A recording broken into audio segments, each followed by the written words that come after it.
You ask Tiger to calculate. This deals with linear inequalities with one unknown. The final result is x equal or greater than -7. Let's solve it step by step.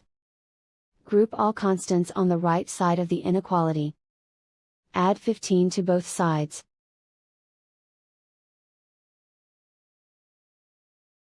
Simplify the arithmetic.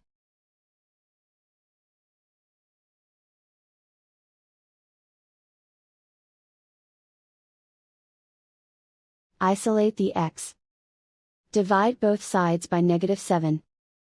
Whenever you multiply or divide by a negative, reverse the inequality sign.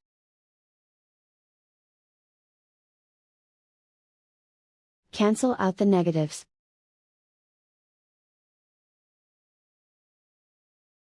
Simplify the fraction.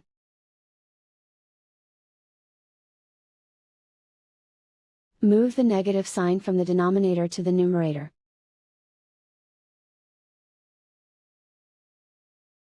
Find the greatest common factor of the numerator and denominator.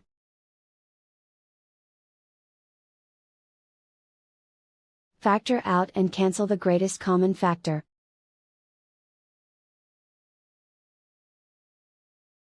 Plot the solution on a coordinate grid. And so the final result is x equal or greater than -7.